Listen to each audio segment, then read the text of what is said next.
the snake is there to let others around her know that even when she's off and relaxing and we're guiding her to kick her feet up, it doesn't mean that something isn't watching over her.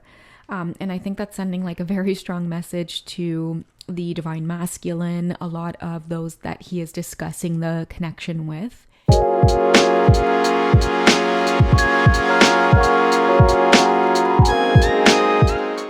Hey guys, what's going on? It's Twintuitive717. I am back with another video. I hope you guys are doing incredibly well today. I am back with another reading with the Empress card here from the Tarot of Sexual Magic.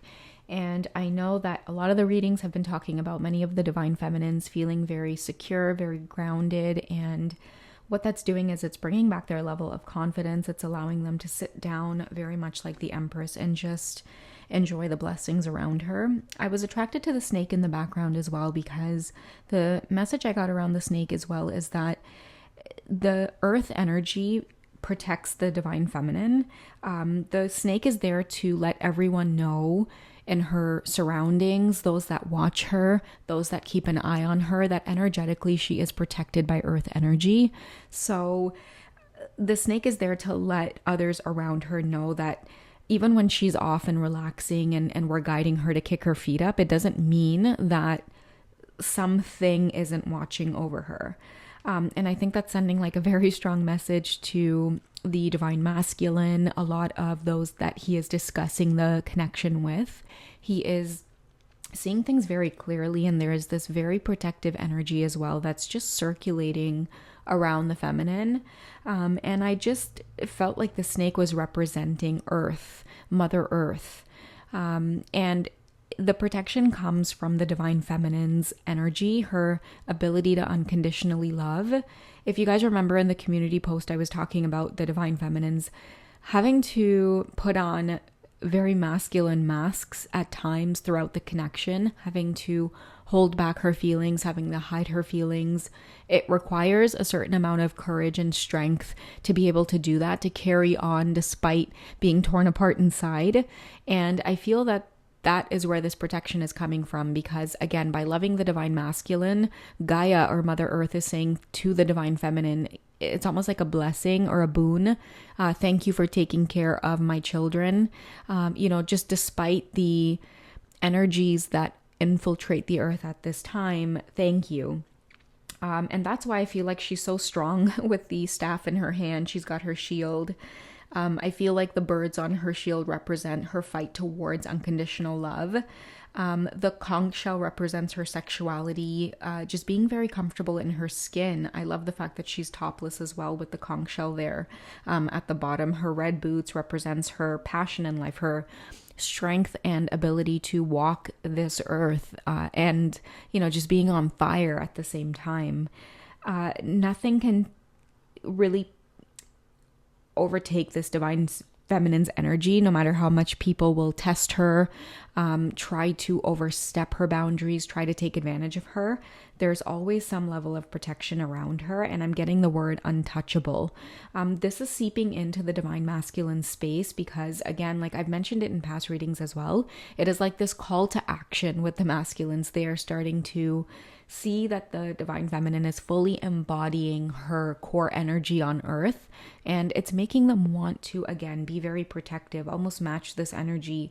They find themselves saying, I need to really exercise my own courage and my own strength here, because in order to protect a woman or a feminine energy such as this, they're really feeling that call to stand tall and to rise up. So I just wanted to use the gold and black tarot. I got this gifted to me from the beautiful Queen of Pentacles, 1111 on YouTube, and I was just guided to use it. I haven't used it in quite some time, but I know that the masculines are going through a lot of changes right now. Many of the feminines can feel them hot on their trail. But again, the feminines are being called to, again, just continue to embody this Empress energy, because I feel her growing out of I think I coined it as like the honeymoon phase on my Patreon post. But yeah, I feel like this reading here is an extension of just, what I've been feeling on a deep level here. But yeah, I really do feel like the the divine feminines are being watched. Many are taking examples from her. And I feel like in the past, she might have come off as very weird to either the masculine or people in his circle, his family and friends. Almost like this odd witchy energy, and that just might have to do with like certain religious factors or certain types of societal programming that he was raised in.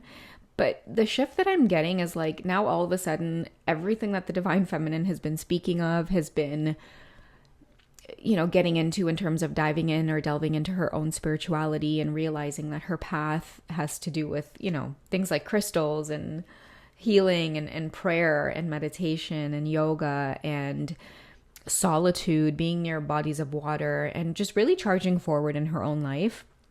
The shift that I'm feeling is like she was going through ascension. She was going through what she needed to do in order to help cleanse her auric field, just her frequency, just get that reset in order to be able to embody the feminine here, which is to fiercely protect the creatures of Mother Earth, including her divine masculine. And now she's untouchable. Now everyone's like looking at her in this way where like energetically she was looking out for the masculine. She was protecting him just by certain things that she said to him, just by the level of love and understanding and patience that she was able to show towards him.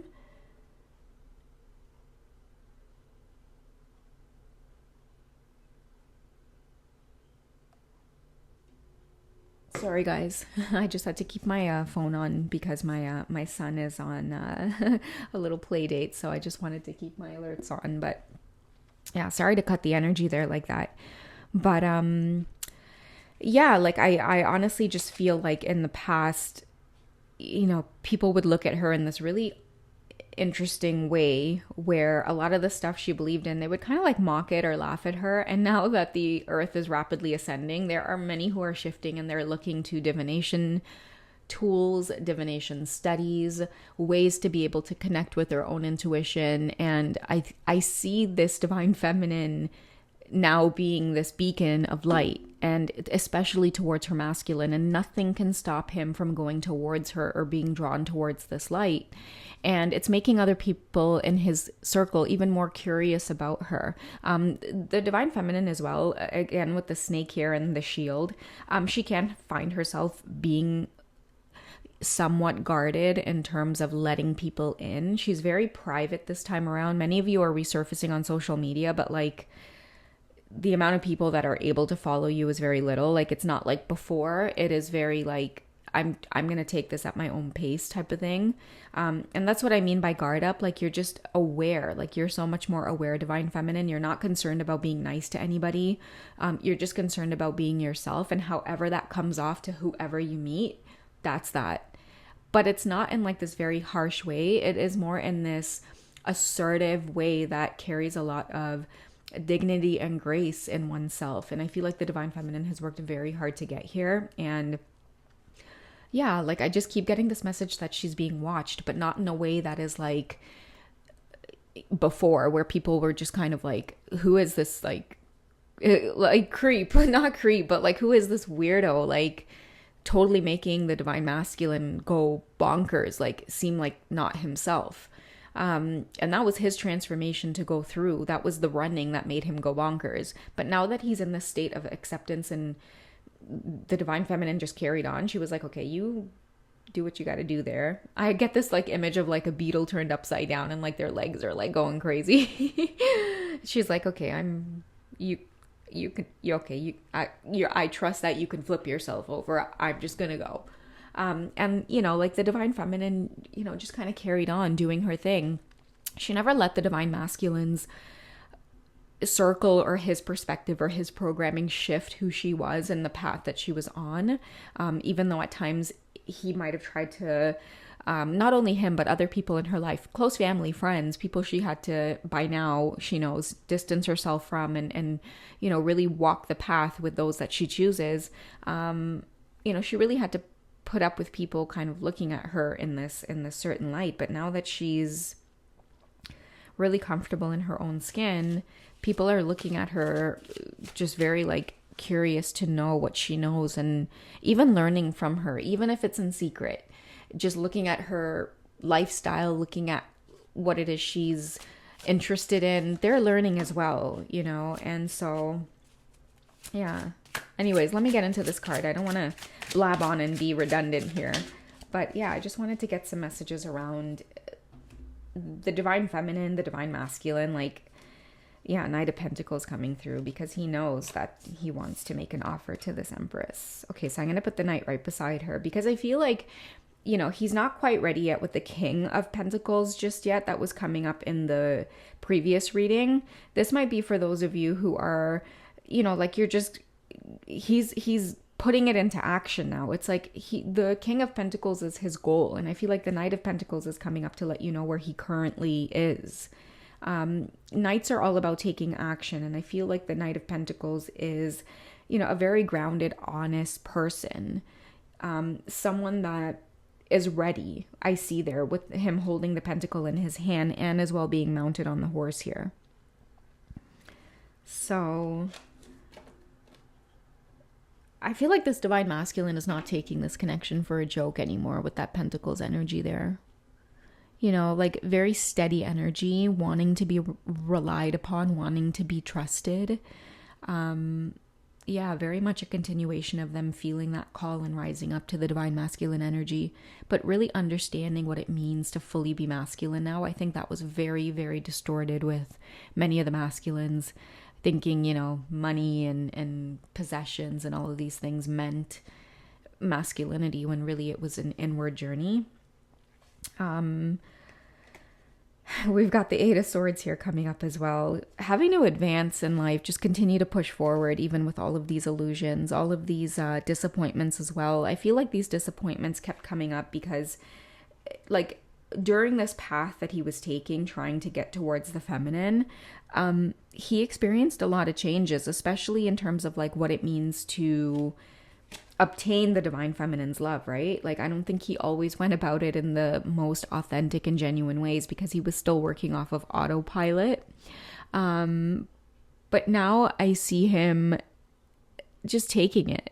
I feel like with this, you know, he's like, you know what, I can't do anything about it. I've just got to experience it. My hands are tied here. And you know what, I've made my bed, and now I've got to lay in it. And I feel like the divine feminine has said that to herself too many times, when she's given herself to the masculine, maybe even overgiven, and then felt completely disappointed or hurt, like in this energy. It was hard to blame the masculines, because many of the feminines were like, okay, you know what? Like, I chose to put myself in this situation. I chose to interact with you. And so, you know what? I'm going to take it and roll with it and see where it goes. But I feel like what the universe is trying to say to you guys is, you know, a lot of Pentacles energy here coming up too with the Knight. But, you know, we're here in the material world. We're here in the physical world for a reason. The soul wants to experience these types of heartbreaks and lessons and mistakes. And it's simply because we know that there is celebration to be had here. You know, we have the Nine of Pentacles here coming up as well. So we have the Eight of Swords, which is, you know, really surrendering to a lot of the distortions that go on in your mind, saying to yourself, yeah, I once had that perspective or view, but I don't now, and it's okay. Now I can stick that sword into the ground and get rid of that. He's not quite done with the amount of swords that he has to stick into the ground, you know, to get to this Knight of Pentacles here, that very feeling of being grounded and sure of himself. But I feel like the universe is trying to let the both of you know, continue to push forward, because there's celebration to be had here. You know, we have the 69 here coming up. I should put the 6. The 69 here coming up. A lot of balance. A lot of justice too is what I feel coming up in the connection for both the masculines and the feminines. A lot of what the feminines are feeling like she's had to go through.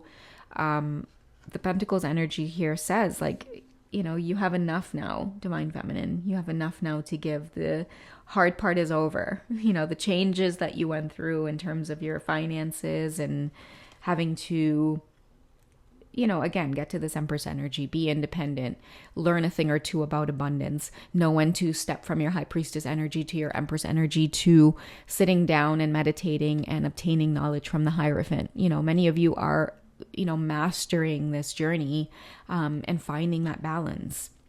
And I feel like the 9 is coming through here because, it's just letting you guys know you're on your way to completion. You're on your way to happiness. You're experiencing that wealth now. I feel like this is very like feminine energy, or at least this is what people are seeing you. Like, remember I was talking about that very vibrant energy. Like, you might have been in this state feminine as well, where, yeah, like people were looking at you like you were weird. Like you all of a sudden got into tarot and you were obsessing over your masculine, and you had to find ways to not do that and look inwards. And you just went on your journey. It's like, you didn't care if you look like a witch. You didn't care if you look like, some kind of, I don't know, just woman sitting around doing some type of magic. I mean, yes, you were experiencing magic, but it was not in a crude or inappropriate way like people were trying to place on you. And I feel like you kept your composure. You never went on the attack, You're like, oh gosh, the snake was like, listen, you attack, I protect. You guys know that meme with the cats? Yeah, people wanted to attack. The snake was like, I protect. So yeah, like I honestly feel a lot of this energy is the divine feminines after everything is said and done. She's really had to go through a lot, guys. That's what I'm feeling. And it's been a theme in like the written readings that I've been doing. And I feel like it's time that we do speak about it. I know a lot of you have shared in the comments and stuff like that, that you want to learn about money and abundance and how to attract it and how to get a small business of your own and work from home. I mean, it is the way that the world is advancing, and that's the direction that we're going in. Hence all of the Pentacles energy coming out here with the Empress. It is possible and you guys can do it, but it does involve taking action and learning something new. For many of you who want to initiate small businesses, my best advice is to build an audience first. Give away lots of content for free. Learn from other people who you see as mentors, people who are in the same space doing exactly what it is you want to do. Spend a good month or two just learning. The hardest part about getting started is realizing that a lot of the success and abundance and coins and stuff like that, it doesn't come overnight. It is a sacrifice that you have to make in the beginning and say to yourself, I'm going to go for this. So whether it be a small business, selling products online, learning about advertising and running a blog, starting your own YouTube channel and getting monetized, doing paid promotions, things like that. You have to start with first building an audience. Decide what it is you're passionate about. Don't start a business over something that you're not passionate about. That is old energy. It's outdated energy. The way to success with the Ascension is to continuously focus on what brings you joy, what brings you happiness, so that you could do that for someone else. You can solve a problem for someone, be of service to someone in some way. And when you guys really get into thinking about what it is you're really good at, what it is you enjoy doing, many of you are going to have the epiphany that it's stuff that you have been doing all your life, really. So put a lot of thought into it, pray over it, ask for help, let your friends help you, let the universe help you. You don't have to do it alone. You do need to have a clear vision, though. My lovely divine feminines and masculines who are tuned in and who see this vision for themselves or who want it. Abundance is not money, guys. It's a mindset. First, if you want to enjoy, pentacles or abundance and things like that, the first thing you want to do is think about the feeling. How would it feel to have those things? How would it feel to have it right now in this moment? Once you can start practicing that feeling, believe me, you will get so pumped up that ideas will start coming to you. Once those ideas start coming to you, start writing them down and start trying things out and take risks and keep going, because failing is like, that's just the first part to get over. It's like getting comfortable with failing and doing something and realizing it doesn't work, but then getting up and moving forward to the next thing. It's really, really important for you guys to do that. I feel like a lot of businesses and earning for ourselves, being entrepreneurs and taking that route and wanting to bring in a lot of that for ourselves and be independent, it first starts with loving ourselves, knowing that we can do it. That self-talk game, guys, it's got to be strong. Your connection with your intuition and your inner mind, you've got to be your own best friend, your own cheerleader. No one else is going to do it for you. So once you guys can start doing things like that, practicing good self-talk, starting small by getting organized, cleaning up your bedroom, cleaning up the little trinkets all over your desk, getting a desk space, getting a space in your house somewhere where you can sit down and start putting ideas together. Once you guys start with those small steps, believe me, the clarity that your mind will start feeling. If you really want something, believe me, there's nothing your mind can't do to bring it into your space. So my first set of advice for you guys that really want to do this is start thinking about it and getting clear on your vision, and start being your biggest cheerleader towards that vision, because it's only that enthusiasm that's going to get you to start taking risks. All right. I love you guys. I will share more on this topic. I know that many of you just kind of like want to know how it works in terms of just like getting your foot off the ground, like what action steps do we need to take, let's say from like 1 to 5 or 1 to 10 even. So I'll get working on stuff like that and continue to help push you guys, especially when it comes to starting up by building an audience, whether it's through an Instagram account, a YouTube account. Don't worry about views or likes or all of that stuff. Just worry about building content first. And then that'll kind of just, set you off in the right direction. All right. I love you guys. Take care. And I will speak to you soon. All right. Bye.